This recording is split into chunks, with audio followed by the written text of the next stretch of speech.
19일 월요일 CBS 뉴스입니다.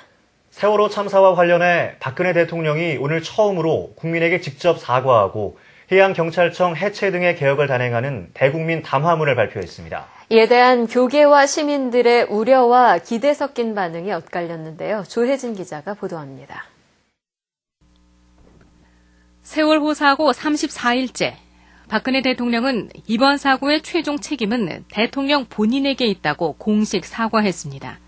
그러면서 해경을 비롯한 관계기관들의 잘못을 지적하고 구조에 실패한 해경을 해체하기로 했다고 밝혔습니다. 또 특검을 통해 진상을 밝히고 여야와 민간이 참여하는 진상조사위원회를 포함한 특별법을 만들 것도 제안했습니다.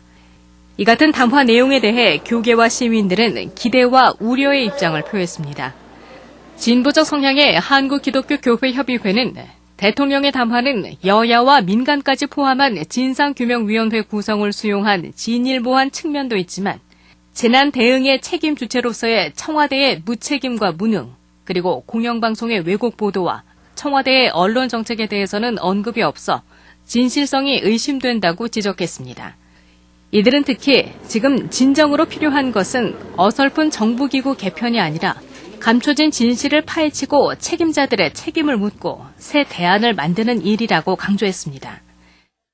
본회는 여러 차례에 걸쳐서 이번 참사의 희생자와 유가족에 대한 위로와 사과는 한 점의 의혹도 남기지 않는 진상규명이 있음을 밝힌 바 있습니다. 박근혜 대통령께서는 진상을 규명하는 데 최선의 노력을 다해 주시기 바랍니다. 반면 보수적 성향의 한국교회연합은 논평을 내고 대통령의 사과는 재발 방지를 약속하는 결단의 표현이기에 환영한다고 밝혔습니다. 한국교회연합은 이와 함께 이번 사고의 진상을 규명하는 것이 중요하고 정부가 우리 사회의 비정상적 관행과 제도를 바꾸는 데 총력을 기울여 달라고 당부했습니다. 책임 규명도 어느 정도는 드러났다고 봅니다. 또 하나는 특별법을 만들어가지고 앞으로 또 계속 규명해 나갈 걸로 지금 이제 대통령 담화가 됐는데 이건 지켜지리라고 보고. 거리의 시민들은 대통령의 해경 해체 결단에 지지를 보내기보다는 의문을 던지는 등 싸늘해진 민심을 그대로 드러내기도 했습니다.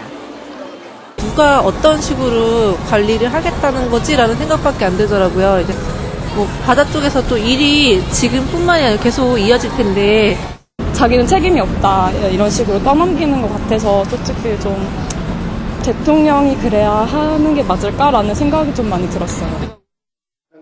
대국민 담화에도 쉽게 열리지 않는 시민들의 마음. 국민들의 상처를 치유하고 사회를 개혁해 나가기 위해서는 성역 없는 진상 규명이 우선시 돼야 할 것으로 보입니다. CBS 뉴스 조혜진입니다.